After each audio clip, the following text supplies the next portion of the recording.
நம்ம வாழ்ந்துகிட்டு இருக்கிற இதே இந்தியாவை கிட்டத்தட்ட 651 வருஷங்கள் முஸ்லிம்கள் ஆட்சி பண்ணிருக்கிறாங்க.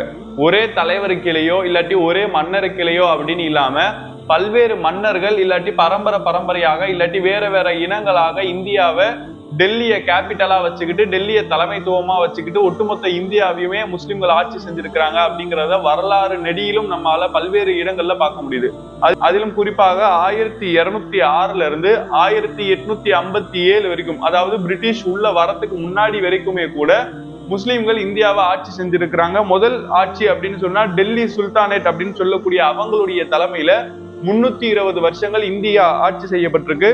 அதுக்கு பிறகு முகலாய பேரரசுகள் அவங்களுடைய ஆட்சி காலத்துல கிட்டத்தட்ட இந்தியா 351 வருஷம் ஆட்சி செய்யப்பட்டிருக்கு. முஸ்லிம்களுடைய இந்த 651 வருஷ ஆட்சி காலம் அப்படிங்கிறது எப்படிப்பட்ட ஒரு ஆட்சியாக இருந்தது, அவங்க என்ன மாதிரியான வரலாற்று சாதனைகளை எல்லாம் செஞ்சிருக்கிறாங்க அப்படிங்கிறத இன்றைக்கு வாழ்ந்துகிட்டு இருக்கக்கூடிய 2025 வாழக்கூடிய சக முஸ்லிம்கள் கிட்டையோ இல்லாட்டி முஸ்லிம் மாணவர்கள்கிட்டயோ இல்லாட்டி முஸ்லிம் ஆசிரியர்கள் பேராசிரியர்களுக்கு கூட இல்லாட்டி பல்வேறு இயக்கங்கள்ல அங்கம் வகிக்கக்கூடிய முஸ்லிம் தலைவர்களுக்கு கூட அன்றைக்கு இருந்த முஸ்லிம்கள் எந்த மாதிரி இந்தியாவை ஆட்சி செஞ்சாங்க, அந்த முஸ்லிம்களுடைய ஆட்சி காலத்துல இந்தியா எப்பேற்பட்ட வரலாற்று நிகழ்வுகளை எல்லாம் வரலாற்று சாதனைகளை எல்லாம் செஞ்சிருக்கு, முஸ்லிம்களுடைய ஆட்சி எவ்வளவு பெரிய பீக்ல இருந்தது அப்படிங்கிறது இன்னைக்கு இருக்கக்கூடிய தலைவர்களுக்கு கூட தெரியல அப்படிங்கிறது தான் இங்க மிகப்பெரிய வருத்தமே. ஏன் சொல்றேன் அப்படின்னு சொன்னா, உலகத்திலேயே முஸ்லிம்கள் இந்தியாவை ஆட்சி செஞ்ச அந்த குறுகிய காலகட்டத்துலதான் ஒட்டுமொத்த உலகத்தையும் விட இந்தியா எல்லா துறைகளிலுமே முதன்மை நாடாக இருந்துகிட்டு இருந்தது அப்படிங்கிறத வரலாற்றுல நம்மளால பார்க்க முடியுது. உதாரணத்துக்கு சொல்லணும் அப்படின்னு சொன்னா, இன்னைக்கு இருக்கக்கூடிய நிர்வாகத்தை விட முஸ்லிம்களுடைய ஆட்சி காலத்துல இருந்த நிர்வாகம் மிகச்சிறப்பாக இருந்தது அப்படிங்கிறதுக்கு பல்வேறு உதாரணங்களை பார்க்க முடியும். இன்னைக்கு இருக்கக்கூடிய கல்வியை விட முஸ்லிம்கள் ஆட்சி செய்யக்கூடிய அந்த காலகட்டத்துல முஸ்லிம்கள் எல்லா துறையிலுமே கல்வியில சிறந்தவர்களாக இருந்திருக்கிறாங்க. இன்னைக்கு முஸ்லிம்கள் சொன்னாலே 10ஆம் வகுப்பு படிக்கிறது 12ஆம் வகுப்பு படிக்கிறது, ஒரு டிகிரி படிச்சுட்டான்னு சொன்னா எங்க ஊர்லயே இந்த ஒரு தம்பி தான் ஒரு டிகிரி படிச்சிருக்கிறாரு, எங்க ஊர்லயே இந்த ஒரு தம்பி தான் போலீஸ் ஆயிருக்கிறாரு அப்படின்னு சொல்லிட்டு பெருசா முஸ்லிம் சமூகம் அவங்களுடைய சமூகத்துல இருக்கக்கூடிய இளைஞர்கள் முன்னுக்கு வரக்கூடியதை பாராட்டிக்கிட்டு இருக்கோம்.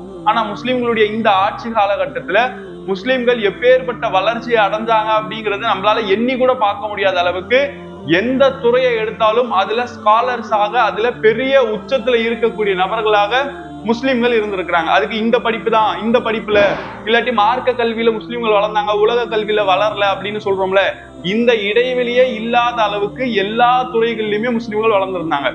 இன்னைக்கு பாக்குறோம்ல, முஸ்லிம்கள்னு சொன்னாலே அவங்க மார்க்க கல்விக்கு முக்கியத்துவம் கொடுக்கணும், மார்க்கத்தை மட்டும்தான் கற்கணும் அப்படின்னு சொல்லிட்டு. ஆனா முஸ்லிம்களுடைய ஆட்சி காலத்துல முஸ்லிம் மாணவர்கள் மார்க்க கல்வியிலும் தலை சிறந்தவர்களா இருந்திருக்கிறாங்க, உலக கல்வியில மார்க்க கல்வியை விட கூடுதல் தலை சிறந்தவர்களாக இருந்திருக்கிறாங்க அப்படிங்கிறதையும் பார்க்க முடியுது. அதே போல கலைத்துறையை எடுத்துக்கிட்டாலும் சரி, பொருளாதாரம் அப்படின்னு சொன்னா முஸ்லிம்கள் இந்தியாவில இருந்து உலகம் முழுக்க வியாபாரம் செஞ்சிருக்கிறாங்க. அதன் மூலமாக மிகப்பெரிய பொருளாதார குவியலை இந்தியாவில கொண்டு வந்து முஸ்லிம்கள் குவிச்சாங்க அப்படின்னு சொன்னா அதுக்கான காரணமும் முஸ்லிம்களுடைய ஆட்சி தான். அதே போல ராணுவத்தை நீங்க எடுத்தாலும் சரி, அறிவியலை எடுத்தாலும் சரி, இப்படி ஒன்னோடு ஒண்ணு நீங்க எதை தொடர்பு பண்ணாலும் எல்லா இடங்கள்லயுமே முஸ்லிம்கள் வளர்ந்திருந்தாங்க. வெறுமனே வளர்ந்திருந்தாங்க அப்படின்னு நம்ம சொல்றதை விட எப்படியெல்லாம் வளர்ந்திருந்தாங்க அப்படிங்கிறத நம்ம தெரியதான், ஓ இப்படி ஒரு தலைமுறை வாழ்ந்துகிட்டு இருந்துச்சா நமக்கு முன்னாடி, இவ்வளவு சிறப்பான ஒரு தலைமுறையாவா நம்மளுடைய முன்னோர்கள் இருந்திருக்கிறாங்க, இன்னைக்கு என்ன எல்லாத்தையும் இழந்தவர்களாக முஸ்லிம்கள் இருந்துகிட்டு இருக்கிறோம் அப்படிங்கிற ஒரு புரிதலே நமக்கு அவங்களுடைய வரலாறுகளை தெரியும் பொழுதுதான் நம்மளால புரிஞ்சுக்க முடியும். உண்மையிலேயே நமக்கு இருக்கக்கூடிய மிகப்பெரிய உதாரணங்கள் என்ன, ஒரு படிப்பினை என்ன, நமக்கான பாடம் எதுல இருக்கு அப்படின்னு சொன்னா நம்மளுடைய முன்னோர்களுடைய வரலாற்றுலதான் வேறு பாடங்களும் படிப்பினைகளும் நமக்கு இருக்கு. அப்ப அந்த வரலாறை இன்னைக்கு முஸ்லிம் சமூகம் அறியாத காரணத்தினாலதான் இன்னைக்கு நாம எப்படி வேணாலும் வாழலாம் அப்படிங்கிற ஒரு வாழ்க்கையை வாழ்ந்துகிட்டு இருக்கோம். அப்ப இன்னைக்கு இருக்கக்கூடிய முஸ்லிம்களா இருந்தாலும் சரி, முஸ்லிம் அல்லாத மக்களா இருந்தாலும் சரி, கல்வியை படிக்கிறோம் வரலாறை படிக்கிறோம் அப்படின்னு சொன்னா அப்போ எல்லா வகையிலுமே முஸ்லிம்களுடைய ஆட்சி சிறந்ததா இருந்துச்சு, முஸ்லிம்கள் வளர்ந்துருந்தாங்கன்னு சொன்னா அவங்கள பத்தி ஏன் பள்ளிக்கூட பாட புத்தகத்திலேயோ இல்லாட்டி கல்லூரிகள்ல படிக்கக்கூடிய நேரங்களையோ சொல்லித்தர பரல அப்படின்னு சொன்னா இந்த வரலாறு இன்னைக்கு முஸ்லிம்கள் கிட்ட இருந்தே மறைக்கப்பட்டதின் காரணமாக தான் முஸ்லிம் சமூகம் எதுவுமே அறியாத ஒரு சமூகமா வாழ்ந்துகிட்டு இருக்கு. இன்னைக்கு நீங்க பள்ளிக்கூடத்துல படிக்கக்கூடிய வரலாற்று புத்தகமா இருந்தாலும் சரி, இல்லாட்டி நீங்க வரலாறு தான் படிக்க போறீங்கன்னு சொல்லிட்டு இளங்கலை முதுகலை MA ஹிஸ்டரி BA ஹிஸ்டரி அந்த மாதிரி எந்த கல்லூரிகள்ல போய் வரலாற்றை படிச்சாலும் சரி, முஸ்லிம்களை பத்தி சொல்லப்பட்டிருக்கக்கூடிய செய்தி எந்த மாதிரி இருக்குன்னு சொன்னா, முஸ்லிம்கள் இந்தியாவுக்கு படையெடுத்து வந்தாங்க, முஸ்லிம்கள் இங்க இருக்கக்கூடிய மக்களை மதமாற்றம் செஞ்சாங்க, இங்க இருக்கக்கூடிய கோவில்களை இடிச்சாங்க, இங்க இருக்கக்கூடிய பிராமணர்களை கொலை செஞ்சாங்க, இப்படிங்கிற வரலாறு தான் சொல்லப்படுதே தவிர உண்மையான முஸ்லிம் வரலாறு என்ன, முஸ்லிம்கள் எப்படியெல்லாம் வாழ்ந்தாங்க அப்படிங்கிறது யாருக்குமே சொல்லித்தரப்படுறதே கிடையாது. ஒரு சொந்த சமூகத்து மக்களுக்கு கூட தங்களுடைய சமூகத்தினுடைய முன்னோர்கள் எப்படி வாழ்ந்தாங்க அப்படிங்கிற ஒரு வரலாறு தெரியாதனாலதான் இன்னைக்கு எப்படி வேணாலும் வாழலாம் அப்படின்னு சொல்லிட்டு முஸ்லிம் சமூகம் இருந்துகிட்டு இருக்கு. அப்படின்னா முஸ்லிம் சமூகம் எப்படி இருக்கணும், எப்படி முஸ்லிம்களுடைய வரலாறு ஆரம்பிக்கப்பட்டது, இந்தியாவுல முஸ்லிம்கள் எப்படிப்பட்ட வளர்ச்சி எல்லாம் செஞ்சு காமிச்சாங்க, உலக அளவுல முஸ்லிம்கள் எதையெல்லாம் கண்டுபிடிச்சாங்க அப்படிங்கிறத தொடர்ச்சியா பாக்குறதுக்காக தான் இந்த ஒரு பதிவு.